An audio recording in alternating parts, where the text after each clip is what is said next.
Hello everyone, I hope this works out with the audio, and I've put a white candle burning in honor of Julian Assange.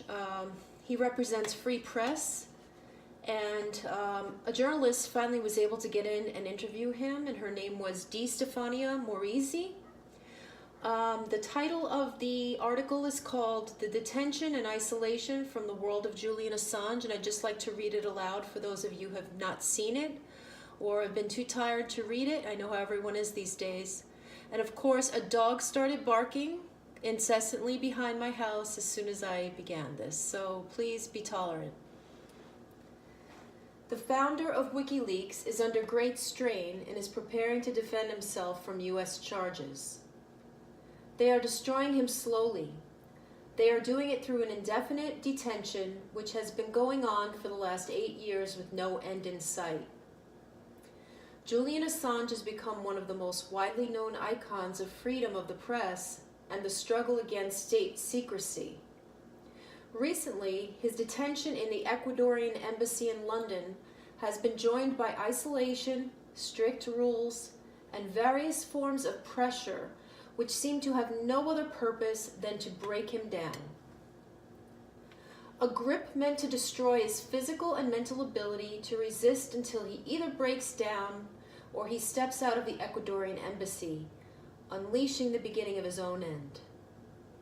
Because if he does step out, he will be arrested by the UK authorities, and at that point, the US could request his extradition so that they can put him in jail for publishing classified US documents. Julian Assange is in extremely precarious conditions. After 8 months of failed attempts, Repubblica was finally able to visit the Wikileaks founder in the Ecuadorian embassy in London. After the current Ecuadorian president, Lenin Moreno, had him cut off from all contacts last March, with the exception of his lawyers.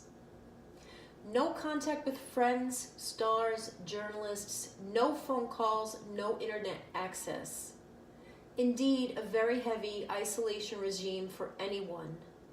But for Julian Assange in particular, considering that he has been confined to that tiny embassy for the last 6 years, and also considering that for Assange the internet is not an optional like any other, it's his world.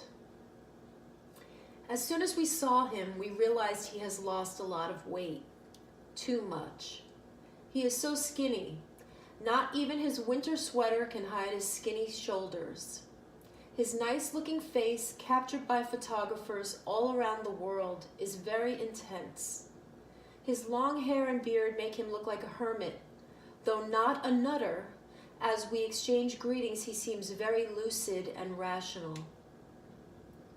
This regime of complete isolation would have broken anyone down, yet Assange is holding up. He spends his time thinking and preparing his defense against the US prosecution. But he spends too much time completely alone, with the exception of the security guards at the embassy. He is completely alone throughout the weekends.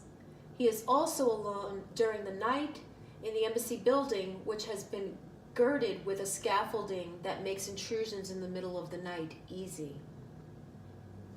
The Ecuadorian embassy is problematic for journalists as well. To be authorized to visit Julian Assange, we have been asked by the Ecuadorian authorities to provide brand, model, serial number, IMEI number, and telephone number, if applicable, of each of the telephone sets, computers, cameras, and other electronic equipment that the applicant wants to enter to the embassy and keep during their interview. Such a request unfortunately exposes journalists to serious risks of surveillance of their communications. But in order to be able to visit Julian Assange, we provided this data, hoping we could keep our phones. As it turned out, providing that data was useless. When we entered the embassy, our phones were seized anyway. The friendly atmosphere we had always experienced during our visits over the last 6 years is now gone. The Ecuadorian diplomat, who had always supported the Wikileaks founder, Fidel Narvaez, has been removed. Not even the cat is there anymore. With its funny striped tie and ambushes on the ornaments of the Christmas tree at the embassy's entrance, the cat had helped diffuse tension inside the building for years. But Assange has preferred to spare the cat, an isolation which has become unbearable, and allow it a healthier life. The news that surfaced last week revealing the existence of criminal charges against Julian Assange by the U.S. authorities, charges which were supposed to remain under seal until it was impossible for Assange to evade arrest, vindicates what Assange has feared for years. He is now waiting for charges to be unsealed, but in the meantime he is silent. The risk that he could suddenly lose Ecuador's protection due to some public statement is not improbable these days. 2 years ago, the UN Working Group on Arbitrary Detention, UNWGAD, established that the UK, at the time Sweden as well, is responsible for detaining Assange arbitrarily. It should free him and compensate him. London did not welcome this decision. They tried to appeal it, but lost the appeal, and since they have, simply ignored it. The British media has never called on the UK authorities to comply with the UN body's decision. Quite the opposite. Some even lashed out against the UN body.